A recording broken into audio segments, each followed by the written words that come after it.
Welcome, Paul. Thank you for coming to give a talk. For having me. Good morning. Great to see familiar faces. So this is actually the first in-person talk I've given in 6 years. So we'll see if I remember how to do it. It's going to be odd in another way. So I've spent much of the past years reflecting on my life and career and the various topics I've worked on over that career. And this talk is based on these reflections, is laid out in a book, forthcoming book of that same title. As you can tell from the title, it's mostly going to be about minds, based on or grounded in essentially the decades of work on cognitive architecture I did. It's going to focus strongly on something called meta-science rather than science. So that's another way it's going to be a little odd, but hopefully you'll find it of interest. And feel free to ask questions as I go, though I may be talking rather quickly, but still feel free to interrupt. So the structure is introduction, where I provide background mainly to parts 1 and 2. Part 1 concerns rethinking key concepts critical to understanding minds. Part 2 concerns rethinking the structure of the space of technologies that underlies work on minds. And then part 3 is a personal intellectual memoir. You're only going to get a little bit of that in terms of a set of maxims that were inspired by Alan Newell's last talk on desires and diversions, where he talked about maxims from his kind of research career and approach. Okay, introduction. So I'm going to map my career across science and meta-science, including background in cognitive architectures and something called the common model of cognition, which I'll introduce. So science, or science and engineering. I'm not going to make a big difference or distinction between science and engineering. There's a previous book I wrote, and I'll mention it briefly, but it talked a lot about what computing is and the relationship between science and engineering in great scientific domains. So here's the hierarchy of 3 content areas that I kind of pursued in my career in terms of science, at least through most of the career, starting with cognitive architectures at the bottom, common model of cognition a level above that, and then minds in general above that. In cognitive architectures, this started in my early days of my graduate work at Carnegie Mellon, working with Alan Newell on something called the Instructable Production System Project. The goal there was actually to not have to write rules by hand, but learn them from interactions of various sorts. It was way ahead of its time and therefore a failure, but it did develop the ops languages of production languages, which became part of the impetus to the expert systems boom in the 80s. After that, there was Xaps. This was partly inspired by years spent as a visiting grad student at UC San Diego. There was a year that Jeff Hinton was a visiting scholar there, Jay McClelland and David Romelhart were there. So this was a very early, essentially neurosymbolic rule system developed in the late 70s. Then came Soar in the form that I'll call early Soar, which is straight symbolic architecture. And then in my later years, I worked on Sigma, which was a deeply hybrid architecture. The common model concerns human-like minds and architectures, and I'll tell you what we mean by human-like minds. It's trying to create an abstraction or a consensus over those. In the minds in general, I've worked kind of across AI and AGI and cognitive science. So very briefly at the top, minds, this is sort of boilerplate just to get it past. So I think of minds as functional entities that think and that support intelligent behavior. Humans and many animals, of course, possess minds implemented by brains. In AI and AGI, this should be second nature to all of you. Minds are assumed to be computational entities implementable by a range of physical devices. Going down to the bottom, cognitive architectures. They're models of the fixed structures and processes that comprise a mind. So the things like memories and reasoning and learning and interaction. And most importantly, how do you integrate all those together in a coherent fashion so that they can yield something like a complete mind? And what they do then is support knowledge and skills above the architecture. In doing so, they can support things like a unified theory of cognition, intelligent agents of various sorts. This is actually work that was done here at ISI back in the 90s. Virtual humans, like we did at ICT, and intelligent robots of various sorts. Essentially, they're all about what is not learned. What is learned or what is programmed in terms of knowledge exists all on top of the architecture. So we're looking for the fixed structure. If we look at the timescales in human cognition, at least, that as Alan Newell identified back in 1990, he partitioned them into a set of a hierarchy of bands. At the bottom was the biological band, which topped out at about 10 milliseconds. And this is kind of the neural level of behavior. Above that was the cognitive band, starting at 100 milliseconds with a deliberate act level. Cognitive architectures are intended to come in essentially between those two bands. In humans, there's a notion of a cognitive cycle time, which runs at about 15 milliseconds. So you can see it's kind of right in there. And one of the things we learned not fairly quickly, but over the years, and working with symbolic cognitive architecture in the early years, is that you can't just have symbol processing at this level. You have to have both symbol and numeric processing. So you have to have hybrid architectures at the 50 millisecond level. Symbolic architectures are capable of implementing numeric processing, just like digital computers do, but that would require that to happen at a slower time scale. And it turns out you need the numbers at this 15 millisecond time scale, just as you need the symbol processing. All right, here's two examples, the ones I'm very familiar with. So there's what I call early Soar, which started back in the late 70s and went on for a number of years. It looks fairly simple at this point, looking in retrospect, but was notable at the time was it was really the first attempt to bring this kind of a combination of capabilities together in a single system. So it had one kind of long-term memory based on rules, a symbolic working memory of triples, problem spaces that supported search and problem solving of various sorts, a cognitive cycle, again, nominally 50 milliseconds in people, impasses and subgoaling to yield reflective capabilities, and learning by chunking as a means of compiling reflective processing into new rules in memory. Then what I'm calling late Soar, essentially greatly extended the functionality by adding a whole bunch of mechanisms to the architecture. So it added forms of declarative long-term memory, both semantic and episodic. Numbers of limited sorts, so utilities for use in things like reinforcement learning and activations of various sorts. Additional forms of learning, reinforcement learning and semantic and episodic learning, and mental imagery and appraisals for emotion and affect. With Sigma, the goal was essentially to achieve a functionality that was greater than the late Soar, but with a simplicity or uniformity that was comparable to the early Soar. That was kind of the driving motivation there. We retained much of the early growth structure from Soar, particularly problem spaces and cognitive cycle and impasses and subgoaling, and thus the reflective capability. But the rules and the symbolic working memory were replaced by extended factor graphs, a form of probabilistic graphical model. So this handles both, probabilistic graphical models, plus rules, semantic and episodic memory, neural networks, and a variety of other things, all in kind of a uniform fashion. We also replaced chunking with a form of gradient descent learning at nodes in the network that supported probabilistic learning, reinforcement learning, backprop, and again, other kinds. What it didn't do was learn new structures like chunking did. It learns parameter values, but not structures. Okay, in the middle was the common model of cognition. This is an abstract evolving consensus over human-like cognitive architectures. So it's abstract in the sense of being on paper and not intended to be implemented as a actual cognitive architecture. It's a consensus over researchers, architectures, and data, but with gaps where no consensus has been reached. So that's another sense in which it's abstract and non-implementable because it doesn't have all the pieces necessary to actually work. But what it's trying to do is capture what we agreed to as a community about what must be in such an architecture for human-like behavior. So human-like here means modeling of human minds plus other minds that can be modeled in a similar fashion.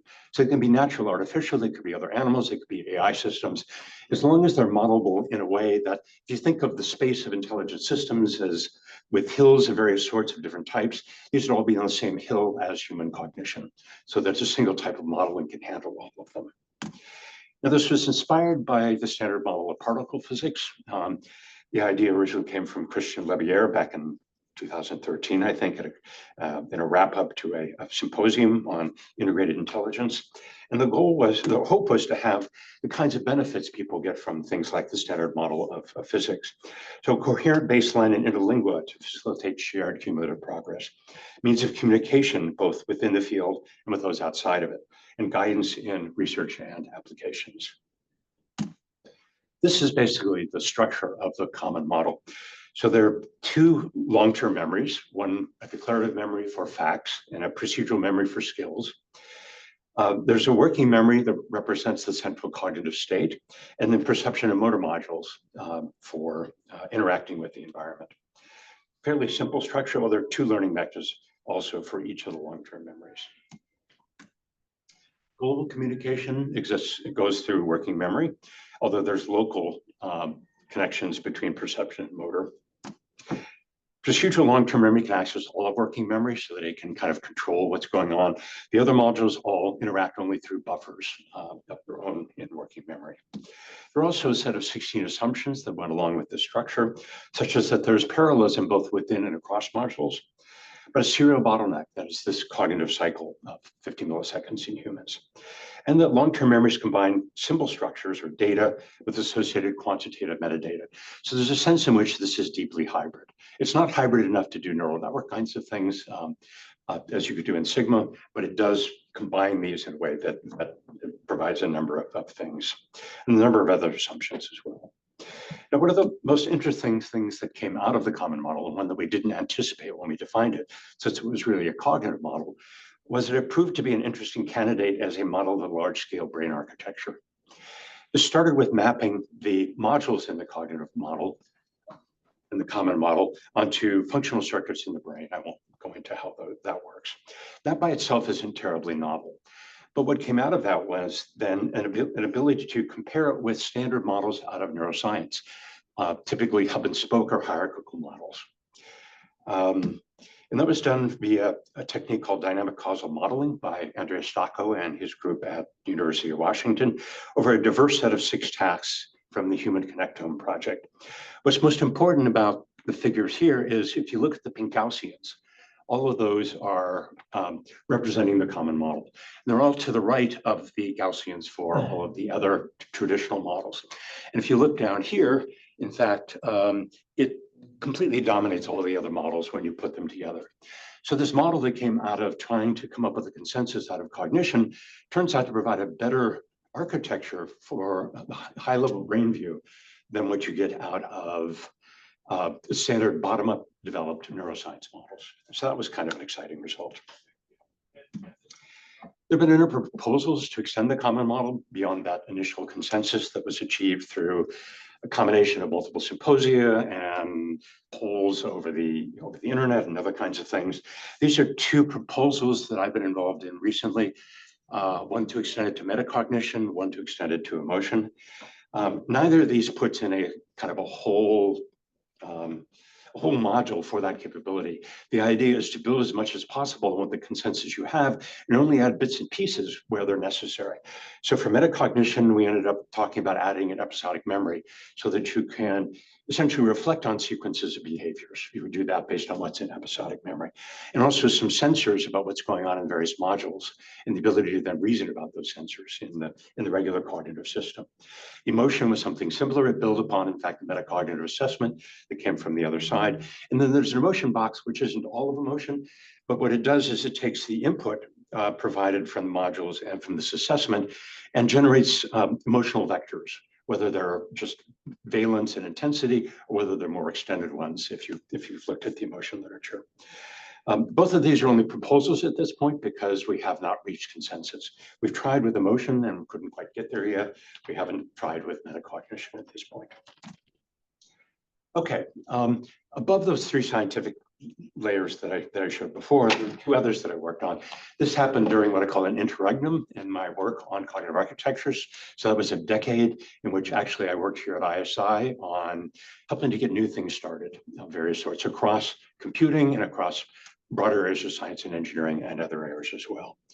So this included, for example, combining computing and entertainment expertise for military training. This is one of the main threads that led to the development of ICT.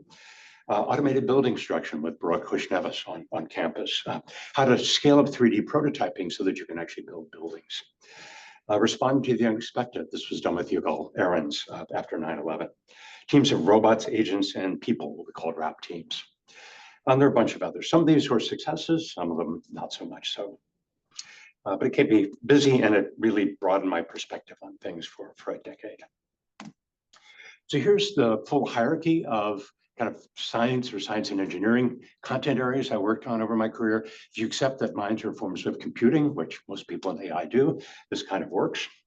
Now let's move on to meta-science. Unless there are any questions at this point. Okay, so what is meta-science? It's science about science, or science about engineering. Again, I'm going to blur that distinction. In this particular case, we're looking for better understanding of the concepts, technologies, systems, and disciplines around minds. It's going to blend into philosophy of science. There may be a more conventional term for it, but based on the earlier book I wrote on computing, I actually believe philosophy is part of science. A longer story there. So I think of this science about science. It can involve novel analytical methods that are related to, but not completely identical to, the traditional scientific method. These methods are central to the reflections here. I'm going to introduce 3 such methods that I've developed, but only going to focus on 2. At the end, I'm going to talk about a generalization across the 3. Okay, here's the first form, essential analysis. The goal here is to rethink key concepts critical to understanding minds. In the book, I ended up looking at 4 particular topics: architectures, which are kind of centralist, going back to the notion of symbols, intelligence in general, and theories. Those last 2 are rather large chapters in the book. We're only going to talk about symbols here, and kind of a new way of looking at what a symbol is and what the implications of that are. So this is part 1 of the talk and the book. The second technology, or the second form of meta-analysis, is dichotomic analysis. So think in terms of declarative versus procedural, or symbolic versus neural. Those are kind of classic dichotomies that you find in AI. But there are dozens of those. And what I've tried to do is distill a bunch of them down to 3 and then work with those. The goal here is to rethink the structure of the space of technologies that underlies work on minds. So as I said, I'm going to distill a whole bunch of existing dichotomies down to 3 core ones. There may be more ultimately necessary, but it turns out you can get pretty far with just 3. Use those then as dimensions of multidimensional maps, which will allow us to understand the structure both of individual architectures as well as whole disciplines. And then look at criterial tradeoffs across these dichotomies. What are the advantages of declarative versus procedural representations? And what does that say about why you might want to pick one side or the other, or why you might want to try to span it and get the benefits of both? And doing that both in 1D and then in 2D and 3D as well. That's the core of part 2 of the book and the talk. Then there is the interregnum stuff. And there was a very early form of essential analysis before I even knew that it was a different technique, where I was looking at the definitions, both what good computing is, and what is this notion of a great scientific domain, which is a term I invented. If you think about the life sciences and the physical sciences and social sciences, we all think of those as kind of standing up there as the domains of science. But there are other things that could be up there that aren't. I mean, most people wouldn't put computing there, though the earlier book was to say that it was. But things like philosophy, theology, other things you could say, why are they not up there? And why is it these 3 rather than anything else? So what I tried to do was come up with a definition of what a great scientific domain was using this kind of a methodology. It was a little different because there weren't any existing definitions. So this is a little bit of part 3. You put it all together, and this is kind of a map of my career in a sense, with the hierarchy of 5 science and engineering areas, and then 3 different types of metascientific analysis, with most of the metascience happening fairly late in my career. So parts 1 and 2. Part 3 of the book is a personal intellectual memoir. It's a history all but part 1, which actually happened after I ended up writing the memoir, plus some personal sides and maxims. All I'm going to include here is a selected set of maxims that might be useful to think about. Okay, part 1, rethinking key concepts via essential analysis. Here we're trying to identify the essences and full extents of concepts and explore the implications of them. Here's how essential analysis works in 4 steps. First step is to extract the essence of the concept. In the general technique, there are other ways of doing it, is to start with a set of existing definitions. So if you think of intelligence, there's dozens of definitions of intelligence, and they don't agree with each other. I'm convinced they're not even all about the same thing.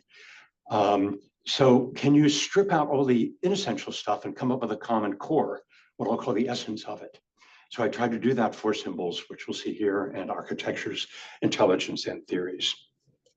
And the notion is these other pieces are often sources of dissonance. We're going to try to see what the actual core part that's necessary. And then specify a definitional space around that essence, using what's been stripped out to help provide some dimensions of that space. So if you think about the theory, you say it must be accurate. Well, strip out that as part of the definition and then use how accurate it is as one of the dimensions of that space, and possibly more kinds of things. Between the first and the second, it should be clear this is kind of a hybrid way of defining concepts between necessary and sufficient conditions and prototype theory. So we're going to look at necessary and then a space around that. Then you populate the space with exemplars. This can happen early on. Sometimes it happens in the process of understanding the essence, but you do this at some point. That fleshes out this definitional space. And finally, you derive novel implications from the results of the first three steps. This is where you get the payoff of doing this. Based on this new essence and the space you've got, what can you conclude that you couldn't find, that you couldn't understand based on the original kinds of definitions? All right, let's look at symbols. So here what we're going to do is seek a new essence that resolves issues with the classical physical symbol systems hypothesis. So we look at traditional notion of symbols in AI and cognitive science. In the context of physical symbol systems, symbols are distinct patterns in the physical world. They're natural in that they obey the laws of physics and are amenable to engineering, and they're not limited to what are in human minds. The symbols can be composed into symbol structures or expressions. Think of Lisp if you've used that, or almost any actual programming language. And they're processes that can create, modify, reproduce, and destroy expressions. An expression designates an entity if its use depends on the entity's nature. So it's not just a pointer, it's not just a symbol pointing to something, but how that symbol gets used must depend upon the nature of the thing that it's pointing to. An expression is interpreted if it designates an internal procedure for execution. So you can think of this as a form of procedural designation, with a more classical thing of pointing to a structure would be essentially a form of a declarative designation. And the last bit here is the physical symbol system find a form of universal computation, like universal Turing machines. They're another way of looking at computation in general. So the physical symbol systems hypothesis, or the PSSH, as I'll sometimes refer to it, a physical symbol system has the necessary and sufficient means for general intelligent action. Now, this was not a theorem. It was intended to be, in fact, an empirical generalization based on two general legs. There's a sufficiency argument based on a combination of the universality of symbol systems and the success of such systems to that date. The necessity argument says that humans appear to be such systems, so perhaps it's necessary, and a lack of alternative approaches that were nearly successful, at least as of that time. So we're talking up to, say, 1980 or so. Here are two key quotes from Alan Newell about them, showing at least how important he thought this was. So in my own view, this hypothesis sets the terms on which we search for a scientific theory of mind. And then he goes on to analogize it to major concepts in other disciplines, like the theory of evolution, biology, the cell doctrine, germ theory, tectonic plates in geology, and so on. So this was intended to be a really big deal and kind of the basis for all of AI and cognitive science. However, a number of critiques accrued over the years. You're probably aware of many of these. This was Niels Nilsson's summary in 2007, along with his responses to these critiques. So the first one was that these lack embodiment or grounding. He felt this was a misunderstanding, as the PSSH already includes this. One bit of this is kind of designation, where you can designate things in the external world as well as internally, but there are other pieces of it as well. The need for non-symbolic or analog processing. He agreed with them, and his suggestion was make them hybrid. So takes a standard symbol system and attach numbers to it. In fact, he builds some probabilistic logics based on that kind of a notion. Third, brain style versus computational style. That is, the brains are not computers. His response was the brain is computational, which again is generally accepted in the AI world. And the fourth one is kind of a weird one, the mindlessness of much what appears to be intelligent behavior. His response being mindless constructs only yield mindless behavior. So need more than just this. One way to think about this, at least the way I think about it, is you think about mindless behavior as unconscious or system one. If you're familiar with Kahneman's distinction, you can think of pure LLMs as being mindless behavior. They're basically unconscious or system one level behavior. And if you want to think again simplistically, what you need is system two level behavior on top of that in order to get actual reasoning and intelligence. In my own view, there are two lingering critiques that have been highlighted recently by the success of neural networks. So one of this is the sufficiency challenge, and that's from the lack of numeric processing. So I'm going back to what Niels had said. So universality still supports sufficiency, and applies can do numeric processing in simple systems. But the evidence this provides on its own is much weaker. And it's even weaker when you consider what I've already described as the fact that you need numbers in cognitive architectures at the 50 millisecond level. So you can't just build them on top, which you can do because of universality. The other part of the sufficiency challenge is the numeric processing of neural networks can now do better on many problems, weakening the argument from success of simple systems. The necessity challenge here is directly based on neural networks. Humans also appear to be such systems, and they provide an alternative that now works as well, or in fact better, on many problems. So these weaken that initial hypothesis. So the proposal is to replace it with the hybrid simple systems hypothesis, based on a particular form of hybrid simple system. It's not quite the kind that Niels-Nielsen proposed. It's slightly deeper and slightly odder. Okay, so here's a hybrid symbol system. Can I ask you a question? Sure. On your last slide, you said humans appear to be such systems. Could you say more about that? Sorry, can you say that again? Your bullet that says humans also appear to be such systems, by which I assume you mean neural networks. Yes, there are neural networks, and people have tried to look at whether transformers are good models of parts of what works in the brain too. So you can claim that working neural networks is a model of the brain, and then you can talk about the success of them in cognitive tasks as well, in the way that people do. So I guess my question is then, by what conclusions do you say that humans appear to be neural networks? That's, I assume, what you're saying here, right? Yes, in the sense that there are neural networks in the brain, even if they don't work exactly like artificial neural networks. I'm not sure. I guess it sounded like you're, okay, so when you say neural networks, you just mean the general abstract concept of neural networks that encompasses both neuronal in-brain things and the mechanisms that we currently call neural networks. Or artificial neural networks are models of neurons in the brain at a very abstract level. I mean, okay, I have a question. So the notion, Sure. there are attempts to look at, for example, is backprop plausible in the brain? Are transformers, can you find a correspondence in the brain? I'm not trying to get down in that level of detail. That's kind of an abstract thing, just in the sense that same thing as symbol systems are a model of how people perform. Okay. Yeah, how's that? Yes. You said that the symbols are patterns. I mean, initial definition. So is just any kind of pattern or labeled patterns, things that we can identify? How do you choose what the patterns of interest are, or how do you make different patterns make it to a symbol?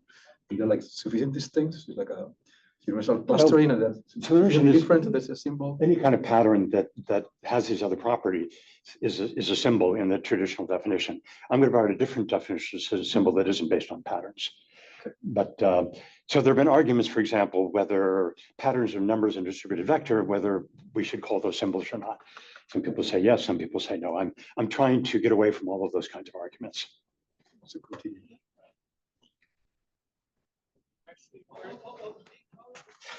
Okay, so here's a particular form of hybrid symbol system based on a new essence. The essence is going to be very minimal here. So we're going to start by stripping a computational symbol down to, let's say, it's a non-obvious essence, all the way down to an atom or a placeholder. It's just a thing that you can point to, or they can, and indecomposable into other atoms and distinct from all others. So that's going to be the notion of a symbol. So it could be, in fact, a cell in a distributed vector. It could be a word that's indecomposable into letters and stuff. But the point is, it's just an atom. That's kind of its minimal essence in these terms. Then things like designation and representation are not part of this essence. So what was essential to what we call it in terms of human symbols is not part of this essence. So it differs dramatically from the originating idea of human symbols, and it differs fundamentally from just adding numbers to existing symbol systems. In Niels's perspective, you have a full symbol system and you add numbers. Here we're stripping symbols down, and we're going to add the possibility of adding numbers in, but we're also going to add other things in as well. So things like composability, designation, and interpretability all become optional. And so you get a kind of a tree of optional characteristics of these symbols. So composability and designation, declarative procedural designation, internal and external declarative designation. And this is on a symbol by symbol basis. Some, but not necessarily all such systems are universal. So you can build a regular physical symbol system this way, which would be universal, but you can also build things that are not even close to being universal. And then we're going to add the option of quantitative metadata shown by the addition of hybrid here on the graph, which is going to give us the ability to go way beyond physical symbol systems. Physical symbol systems are clearly one special case. The claim is that neural networks in conventional, say, feed-forward network are another special case of this kind of hybrid symbol system. So let's look at that claim. Oh, before we do that, so in terms of essential analysis, extracting the essence, this is step one here. Step two of defining or creating the definitional spaces there. Step three, populating a space here by physical symbol systems and neural networks. And step four, one piece of that is showing that neural networks are in fact an instance of this kind of a system. All right, here's how that looks. So consider a small feed-forward network for paired associates or words, input and output vectors, two small hidden layers. Nodes in the input layer are hybrid symbols that do not designate. So they are symbols. Each of the nodes here is essentially a symbol. And there's no designation. So in the way you think of it in terms of classic distributed vector, the individual nodes don't mean anything. But the input as a whole is a hybrid expression. So there are numbers actually associated with the nodes. So each of those is a hybrid symbol. And the vectors itself can designate things. In particular, it designates word expressions. The nodes of the word expression then can point to individual letters, and that whole word expression as a whole can point to Alanul externally, and the letters are external too. The input, the internal and output nodes all designate procedurally through a combination of summation and nonlinear transformation. These implement the basic operations in feed-forward networks. So that's a procedural form of designation there. The links are also expressions that designate procedurally. The procedure is the product of the node activations with the link weight. So between those two kinds of procedural designation, you get the full processing. So what kind of hybrid symbol system is this? So all network layers are classical distributed vectors, and they're formed by composition over hybrid symbols. So we have a bit of symbol system activity going on here in terms of the composition across these symbols. Declarative designation, another piece at the input vector. So we were designating words basically through those vectors, and a restricted form of composition that a procedural designation of the internal and output nodes and links, and restricted forms of composition to form both the layers and the links themselves, which are essentially pairs of nodes. You can go beyond this, of course. You look at other kinds of neural networks, and you'll see other aspects of classical symbol systems in them. So, for example, there's lots of declarative designation in localist networks. There's more compositionality in things like convolutional networks, graphical networks, transformers, and so on. And there's universality in things like neural Turing machines. So the idea is you'll find bits of standard symbol systems. We don't have to argue that they're a traditional physical symbol system, but bits of them in all different kinds of neural networks. And so it makes sense to talk about them in the same hybrid form as you talk about the physical symbol systems. The hybrid symbol systems hypothesis then is that they're necessary and sufficient for general intelligent action, and proposes a replacement for the physical hypothesis. Still an empirical generalization. I go into details in that in the book, and there's a short conference paper on that as well. Any more questions on that? Okay. So this is one of the other implications, or part 4 of the essential analysis, that you can get this kind of a hypothesis out of. So that's one example. So just summarizing an essential analysis, so symbols or atoms or placeholders. Architecture is not surprising. The essence there is fixity. And we can talk about building architectures, computer architectures, cognitive architectures. The focus is always on fixity. What is fixity? It's the fixed portion of a system. So you can take any kind of complex system and divide it into the fixed portion, which is the architecture, and the variable content, which in a cognitive architecture would be things like knowledge and skills.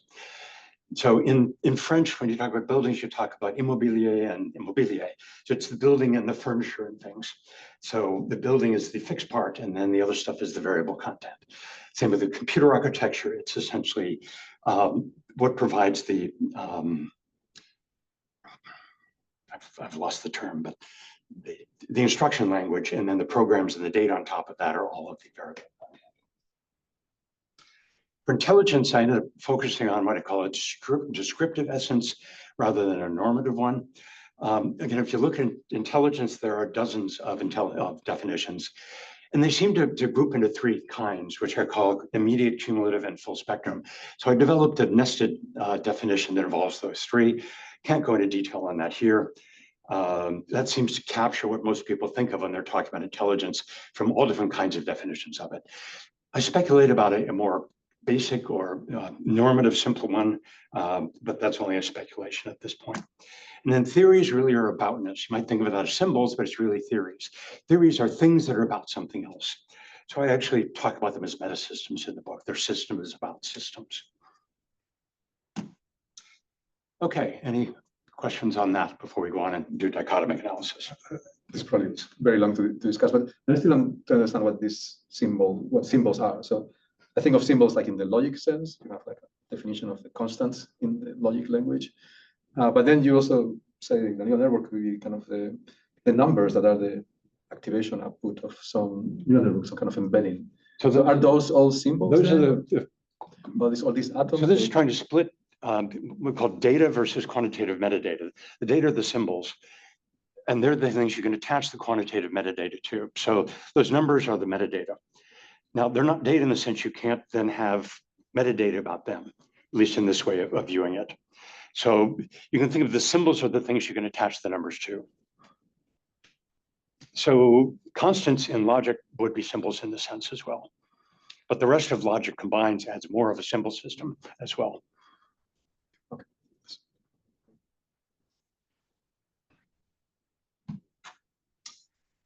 Okay, so part two, I'd say rethinking the space of technologies via dichotomic analysis. The goal here is to provide a coherent structure of the space of mind technologies, be able to create maps to clarify the similarities and differences among these technologies, and then understand the criterial differences and thus what combinations of technologies achieve in architectures and systems. Okay, so here's the basic of dichotomic analysis. So we're going to identify categories of mind technology dichotomies, things like declarative versus procedural, and an essence or core dichotomy for each, or essence or core for each.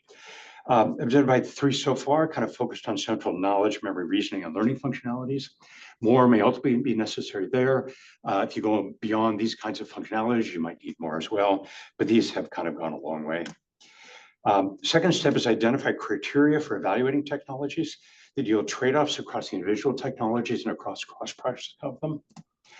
And then step three is to explore the dichotomies individually. And there are three parts to that. One is partitioning the space of technologies across their poles. So that gives you a kind of a 1D map of technologies based on dichotomy. Identifying existing dichotomies to map onto them. So for example, one called asymmetry, there are at least 31 other dichotomies you can map onto it. It doesn't capture all of what's going on in all those others, but it captures what I think are key aspects of it. And the other aspects have to be represented in other ways, sometimes by other dichotomies. And then exploring the criterial trade-offs and how spanning the dichotomies might yield the best of both worlds. Step four then is more of the payoff and exploring interactions among the dichotomies and their implications. All right, so there's three core dichotomies in what I've done so far. First one I call asymmetric. That's whether processing is uniform or not in all directions over data structures. So think of rules versus logic. Rules, normally you fire them forward. If you go backward, they're not doing deduction, they're doing abduction. So even though they can go forward and backward, they're doing different kinds of reasoning in the two directions. Whereas in normal logical reasoning, you can process in any direction, and all of it is deductive. Heteroassociative, like feed-forward neural networks, versus autoassociative, things like Boltzmann machines. Again, that's asymmetric versus symmetric. Backpropagation versus Hebbian learning. Again, we're going to see a lot more examples of that. Uncontrolled has to do with whether processing proceeds on automatic versus requiring deliberate decisions before acting. So reaction, where you see something and you do something immediately without thinking about it, versus deliberation, where by deliberation here I'm going to mean essentially a sequence of decisions and actions that operate in some world. Fast, again, this is Kahneman, fast or system 1 versus slow versus system 2 thinking. And in the world of planning, policies versus actually active planning. The third one is a take on the neural versus symbolic, but it's a much more focused take.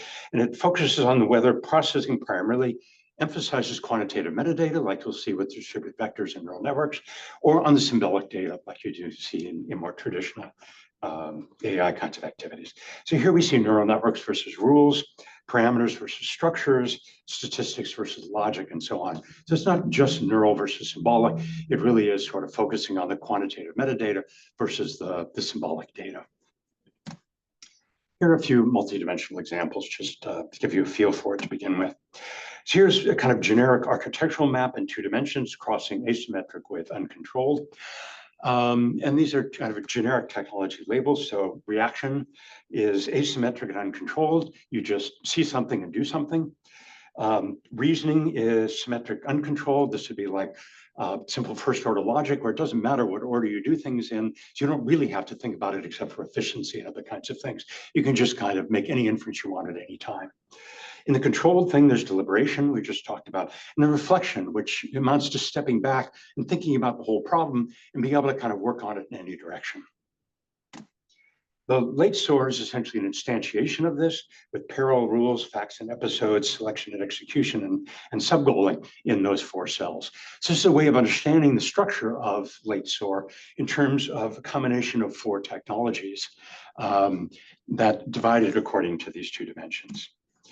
The common model of cognition is a different way of looking at this. So from a cognitive perspective, the uncontrolled, you've got procedural versus declarative memory. The notion is declarative memory, like logic, is where you're symmetric, and procedural is all just behaving.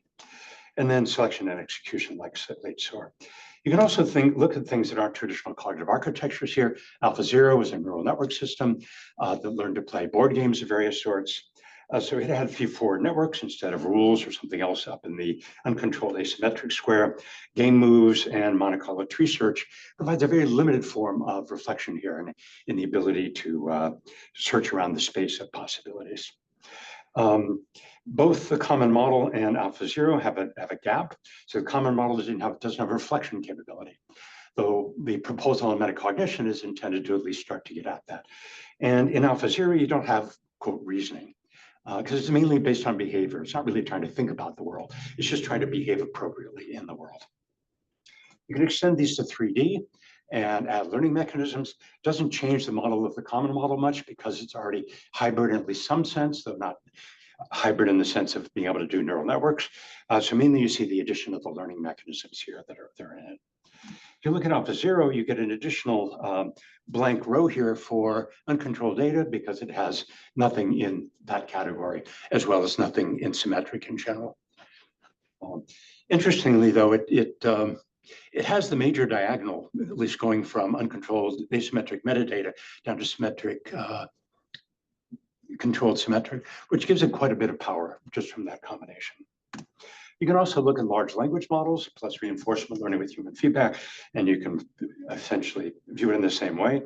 The things most notable here is that instead of looking like the other neural system, AlphaZero, it looks more like the common model of cognition in missing reflection rather than some of the other things.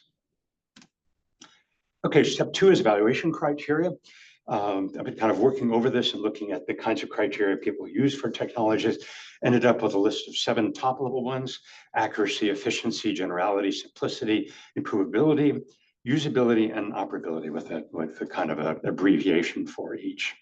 The italicized ones are ones I've been using in my analyses, so simplicity so far has been omitted. There's a full set of criteria, though, which is much larger, kind of sub-criteria under each. So, for example, accuracy, you see correctness, which you can think of as a discrete or symbolic notion that you're completely correct. Precision, which is a more graded notion of degree to which you approximate the ideal. Robustness, which are guarantees of a minimal level of approach to that ideal, and so on. And you'll see ones in the others as well. Again, the italicized ones are ones that I've worked with here. Step 3 then is to look at the individual dichotomies. The only one we're going to talk about here is asymmetric. I call it an unobtrusive but surprisingly pervasive dichotomy. Unobtrusive because I've never really seen it identified in this form. But once you think in those terms, you see it everywhere. And so we'll see that in a second. So the first step, partitioning the space of technologies. So you can see here a dissection of a bunch of different technologies according to whether they're asymmetric versus symmetric. So it includes things like in the symbolic world, rules versus planning and logic. In the neural world, heteroassociative versus autoassociative, or the causal reasoning world, association and intervention versus counterfactuals. And again, there are many, many other of those kinds of things going on here.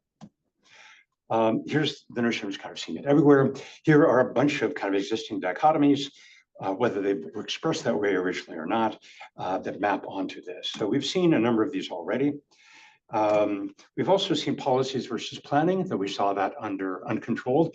So that shows that if actually this is a pre-existing dichotomy, which is essentially lines along these two, and so to fully understand it, you need to understand both of those natures. And if you look at something like implicit versus explicit, that one's really kind of a muddled concept that involves all three of these, and I'll mention that briefly later. Can I ask a question about that? Yeah. So why are rules asymmetric versus logic being symmetric? So rules are asymmetric because rules primarily they fire forwards. And if you go backwards, you get a different kind of inference. You get abduction rather than more the deduction that you get forward. So asymmetric means either you can't go in all directions, or if you go in the other direction, you get a different kind of reasoning going on. I see. So criterial advantages, this is more of an art than a science, and this is sort of a best attempt I could do. I won't go into detail here, but you can see you can get like precision versus correctness and robustness. I think precision, there are papers, for example, showing how discriminative neural networks can be more accurate than generative neural networks. Correctness and robustness come from symmetric ability to kind of look at things from all perspectives. You can view these in a separate way where you've got the criteria on the left and then a symbol for the pole on the right, symmetric versus asymmetric, and subscripts where there's particular restrictions. So for example, for temporal efficiency, you get asymmetric advantage for single problems and symmetric advantage for multiple problems. And then you can turn this into a language, the critical advantage language, by taking those abbreviations and subscripts and smashing them together. So you get things like precision and temporal efficiency on single problems versus correctness and robustness, and efficiency on, yeah, I'm having trouble reading that, but okay. Can I ask a question? Sure. Sorry. I'm just looking at these criteria. I don't see anything that gets to abstraction or generalization or even modularity. So aspects that are very powerful in terms of being able to deal with a very complex environment as we do. So modularity is not one of the criteria I'm working with, so you could consider that as something that might need to be added. Generality, you can see here, kind of up here with problem generality. That's the set of problems you can work on, the kind of functionality you can exhibit, and the kinds of entities that can be modeled. So those are forms of generality. What was the third one that you mentioned? Abstraction. Abstraction. So that, I don't know whether that goes under generality or whether that would be something different. But yeah, so this, even though there are lots of them here, it can still be an incomplete list. So if I could comment on Johanna's comment, I think the modularity and abstraction is critical for efficiency. Otherwise, most complex systems are modular because you can compose them better. So it has to do with composability, it has to do with... Yeah, I tend to build non-modular systems, which is probably why I don't think of it. But you're correct, that should actually be a criterion here. And then there are some benefits from non-modularity and versus modularity. And so it makes sense to talk about that as a criterion as well, a criterion. Okay. I have to do a lot of this fairly quickly. So once you've got these distinct criterial advantages for the two poles, one of the messages you get is that if you, in fact, and they're fairly complementary advantages, if you can span the dichotomy, you can potentially get the maximum across those. And so that's one of the arguments for spanning. And there's at least two general ways you can do the spanning. One of them is addition, where you just add a module for each pole. The others, and they're examples, I'm going to go quickly. Reduction involves finding a commonality between the two. And there are at least two forms of that. One has you implementing one in terms of the other.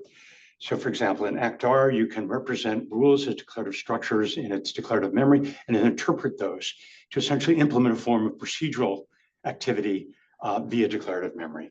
And autoencoders are auto-associative networks implemented by back-to-back heteroassociative networks. There's a second one where you can look deeper and see if you can find a single mechanism that can essentially do both by small tweaks. There's an example from Sigma here, but I'll need to skip over. Okay, interactions. So here's asymmetric versus metadata. So you might see, for example, heteroassociative versus autoassociative networks and rules versus logic.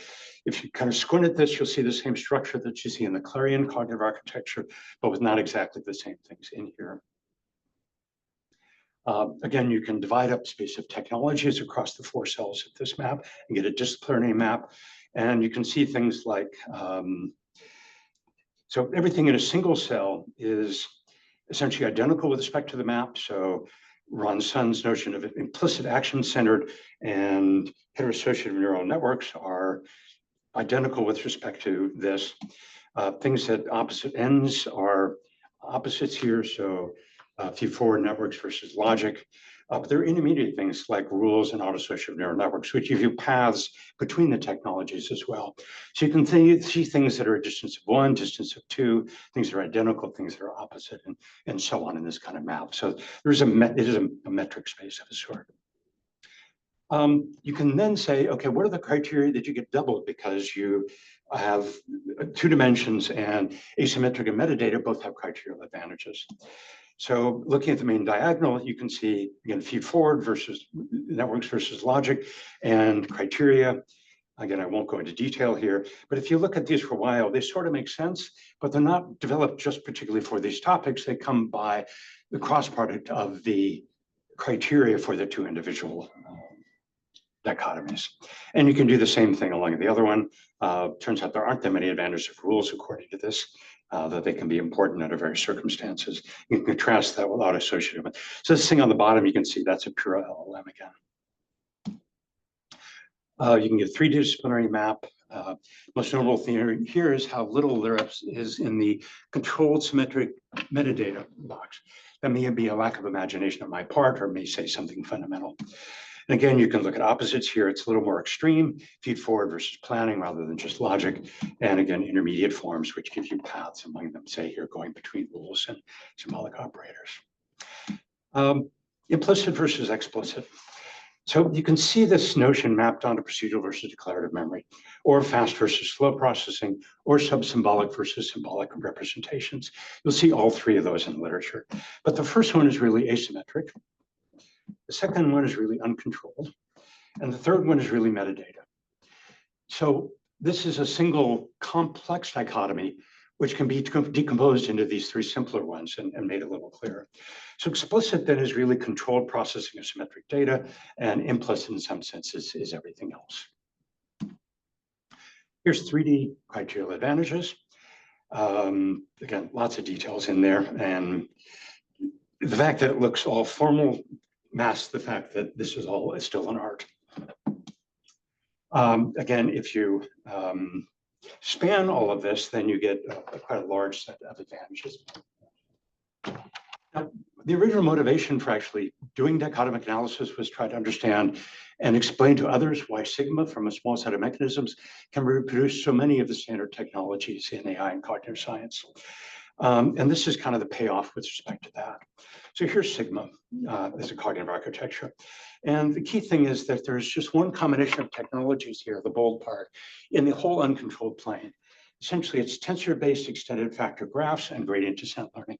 And then in smaller, non-bold, all the kinds of technologies we've shown that we can essentially implement via this, or emulate, or however you want to think about it, via this one kind of core technology. So that's kind of the core generalization that Sigma generated. And then there are two other pieces that are related to, but slight generalizations of the forms that you see in Soar. So when we talked about the original Soar, it had rules in the uncontrolled plane. And that captures just this bottom left corner of that plane. And I talked about wanting to have more functionality than late Soar. Late Soar essentially extends rules with some numbers and adds semantic and episodic memory with numbers itself. So it extends partly, as well as hitting the symmetric, partly into the metadata thing, though not completely. So this is just a way of visualizing that. All right, summary of dichotomy analysis. Dichotomies let you partition mine technologies. Key aspects of many can be distilled down to just 3. Maps then are a more abstract level analysis than the common model. They structure and relate the space of technologies and help understand the purpose and coverage of mechanism combinations. Their criteria can guide and evaluate work on mind and help understand the trade-offs embodied by the dichotomies. All right, quick, this is a bit of meta-square science. This is reflecting on these meta-scientific methods. From doing that, I came up with something called the reflective method. This is something I did when I started writing the book and trying to say, okay, how do I talk about all of these in a coherent fashion? Won't go into detail, but let's just say there are 6 steps here. We can talk about them more if people want. Okay, and let's just finish up with maxims. So I said, these are maxims kind of extracted from my life and career. Inspired by what Alan Newell did. This is a subset of the ones that are in the book that I thought might be of interest. And they apply to my life and career. They may apply to others, but not to all. So there are totally different research styles, and Alan characterized some of those in his talk. So it's the insight that matters. I'm an aha junkie. I care much less about experiments and theories and proofs that tie things down carefully. I care about the insight, what's new, what's novel, what makes me think in a new way. So again, this is one that matters a lot to me. You clearly got to do that other stuff if you want to apply the insights. And so I'm not going to denigrate the importance of that, but I found when I'm only doing that, I don't feel as satisfied as when I get new things that I can understand.